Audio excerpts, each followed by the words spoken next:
2025년 8월 29일 금요일입니다.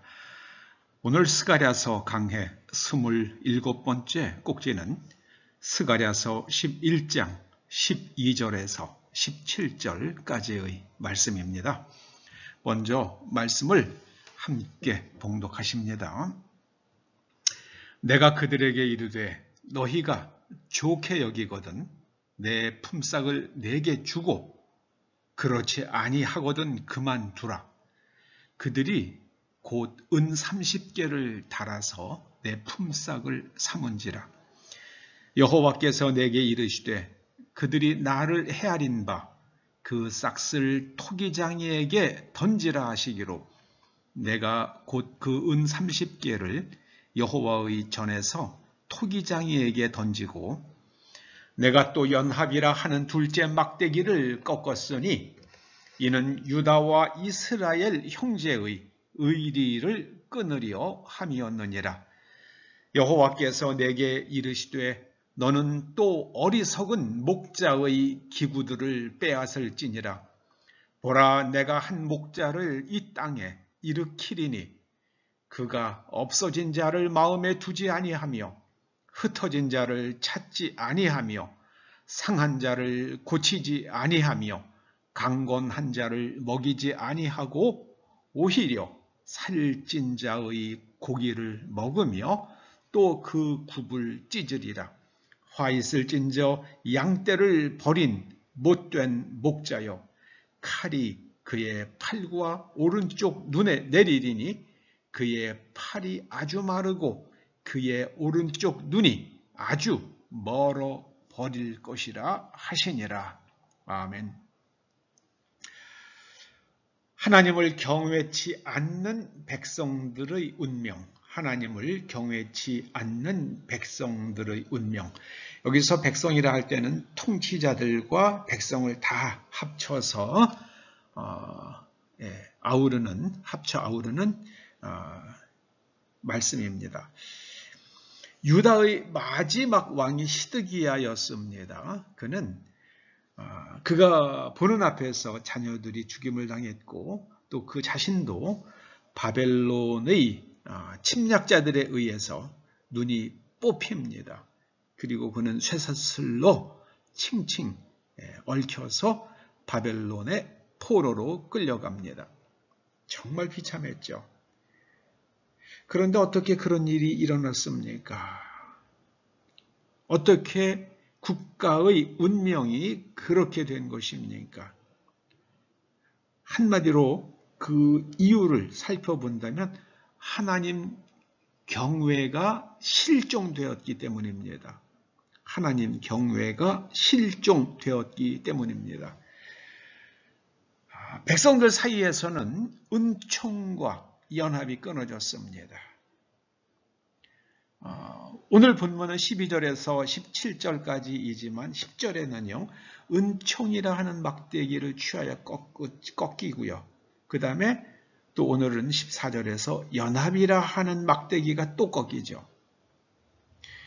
그러니까 국민들 사이에서, 백성들 사이에서 은총과 연합이 꺾이고 나면은 그때는 외부의 적들의 밥이 되는 겁니다. 어쩌다 그렇게 됐습니까? 백성들이 물질주의에 빠져서 하나님을 경외치 않았기 때문입니다. 오늘날 지구상에서 가장 심각하게 물질주의에 빠진 나라를 꼽으라고 하면은요, 저는 넘버 1 중국, 넘버 2 인도, 그리고 넘버 3 한국이 아닐까 싶습니다. 시대적, 국제지정학적 영향도 있었지만 한국 정치인들, 학자들, 언론인들의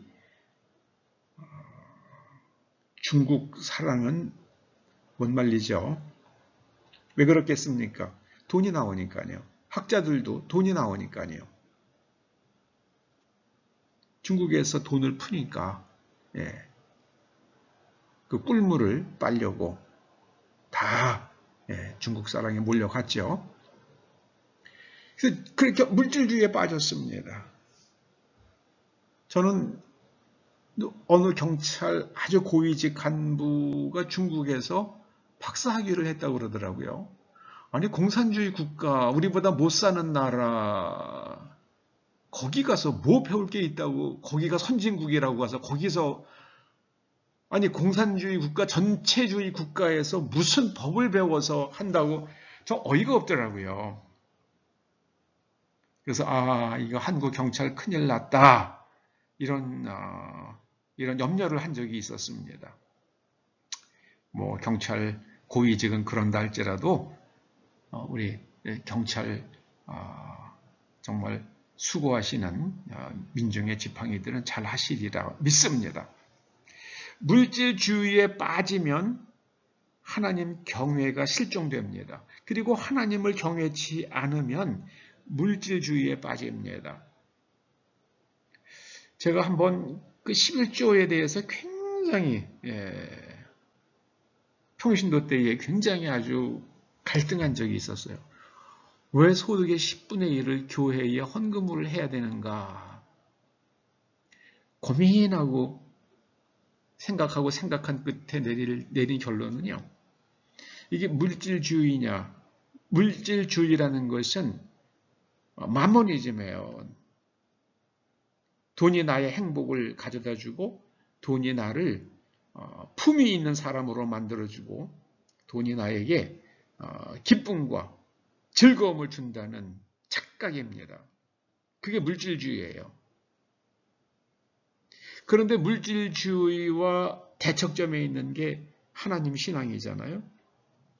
그래서 저는 11조를 물질주의를 버리고 하나님을 선택한다는 매달 일어나는 결단이라고 생각을 했습니다. 그러고 났더니 그 11조를 드릴 때마다 하나님 경외와 물질주의 사이에서 항상 하나님 경외를 선택하는 마음을 다시 한번 다잡게 되더라고요. 여러분들도 이 말씀을 깊이 한번 생각해 보시기 바랍니다. 물질주의에 빠지면 어떤 일이 일어납니까? 하나님께서 이렇게 말씀하시잖아요. 내가 그들에게 이르되 너희가 좋게 여기거든 내 품삯을 다오. 내가 너희들을 아브라함 때부터 이렇게 야곱 때부터 너희들이 민족을 이루게 하셨고 또 출애굽을 시켜주셨잖아요. 다윗을 보내고 솔로몬을 보내서 나라를 강성하게 해주셨잖아요. 그래, 내가 너희들 그렇게 잘 이끌어온 거 품삯을 내게 다오. 그런데 백성들이 머뭇거려요. 그랬더니 그래, 내 품삯 주기 싫거든. 쳐라 그러십니다. 아니하거든. 그만두라 그러십니다. 참 하나님 말씀 깊이 이렇게 읽다 보면은요, 그 하나님의 유머가 느껴져요. 그랬더니 하나님께서 그만두라 그러시니까는 유대인들이 하나님의 감사를 표시한다고 한 것이 은 30개를 달아서 하나님의 품삯입니다 하고 하나님께 드립니다. 그런데 이 참 은 30이요. 이것이 가룟 유다가 예수님을 유대인들에게 넘기면서 받은 품삯이잖아요. 예수님의 생명값으로 은 30을 갖다가 받았잖아요. 거기에 대한 예언의 말씀이죠. 여러분, 은총이 사라지면, 은총이 꺾이고 나면은요, 하나님이 눈에 보이지 않게 됩니다. 그리고 하나님을 경외치 않게 돼요. 그리고 백성들 사이에서 연합이 사라집니다. 14절 보세요. 연합이라 하는 둘째 막대기를 꺾었으니. 그래서 사람들 사이에 유다와 이스라엘 형제의 의리가 끊어졌어요. 그럼 대한민국이 그렇잖아요. 제가 어렸을 때예요. 1960년대쯤인 거라고 기억이 됩니다. 60년대 중학교, 초등학교나 그 무렵인데요. 그때 뉴스에서 본 게 기억이 나요. 그때 두 분 다 고인이 됐지만은요. 그때 박정희 대통령하고 김대중 후보하고 선거를 치르는데 뭐 호남에서 김대중 후보의 표가 한 50% 정도, 그리고 박정희 후보의 표가 45%, 46% 이렇게 나왔던 게 기억이 나요. 부산에서도 박정희 대통령 후보가 뭐 한 50%, 55%, 60% 정도 왔다 갔다 하고요. 그리고 김대중 후보의 표가 뭐 35%, 45% 뭐 여기 왔다 갔다 했습니다. 그때는요, 그렇게 심하지 않았어요. 그런데 지난번 대선 때 세상에 호남에서 민주당 표가 90%가 나왔잖아요. 이거는요, 사람들이 완전히 정신줄 놓았다는 뜻이에요. 의리가 없어진 거예요. 저는 지금 정서적으로는 대한민국이 두 쪽이 났다고 그렇게 탄식하고 있습니다. 이게 빨리 하나가 돼야 돼요. 연합이 돼야 됩니다. 연합이 안 되면 밥이 됩니다. 밥. 보세요. 하나님께서 목자들의 기구를 빼앗을지니, 이 막대기는 목자가 양떼를 보호할 때 쓰는 거거든요.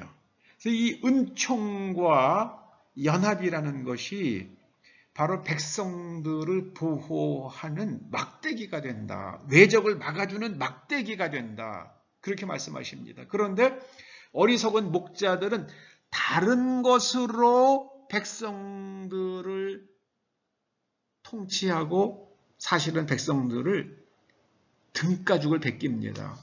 등가죽을 베껴요. 없어진 자를 마음에 두지 아니하며 흩어진 자를 찾지 아니하며 상한 자를 고치지 아니하며 강건한 자를 먹이지 아니합니다. 뭐만 찾는가? 자기들의 이익만 챙겨요. 자기들의 이익만 챙겨요. 우리나라 국회의원들, 정치하는 사람들 자기들의 이익만 챙기는 게 아닌가. 정말 탄식해요. 가끔 가다가 저희 동네도 현수 막 걸리는 거 보면은요, 뭐 했습니다.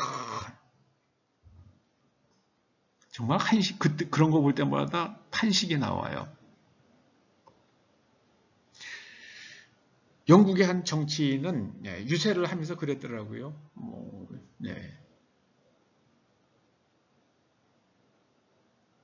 18세기 말에 영국 정치인이에요.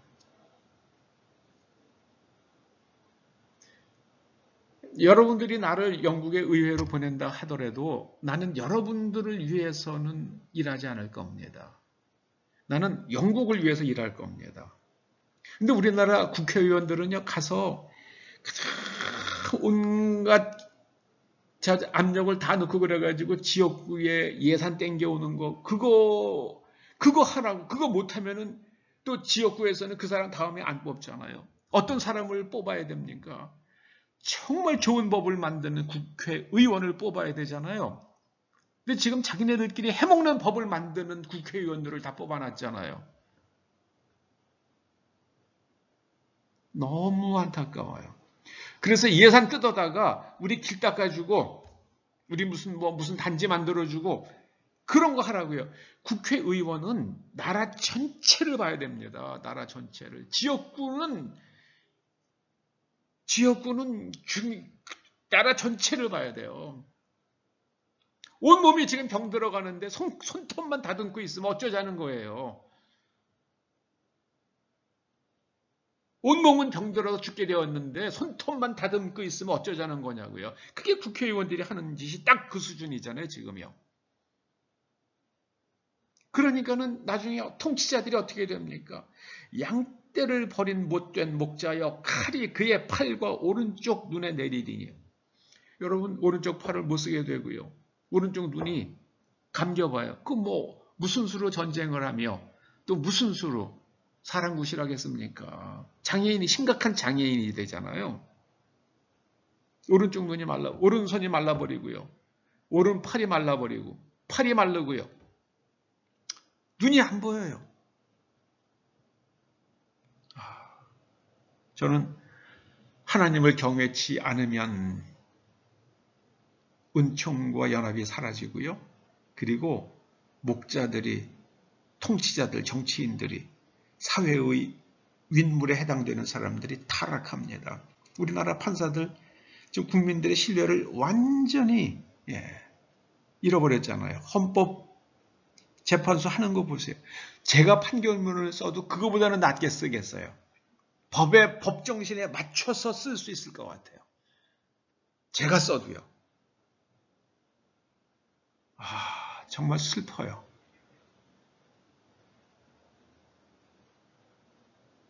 요즘에 무슨 특검 뭐 하고 그러는데요. 여러분, 요새 뭐 어떤 교수가 나와가지고 뭐 극우 뭐 그러더라고요. 제가 그걸 보면서, 아니, 저 교수라는 사람이 극우라는 말의 뜻도 모르고 쓰는구나. 극우는요, 여러분, 극자가 붙으면은요, 극좌든 극우든 극이라는 좌를 붙으면은요, 반대편은 다 죽여. 그리고 총을 칼로 내리칠 때 그때 극우, 극좌 그러는 말을 쓰는 거예요.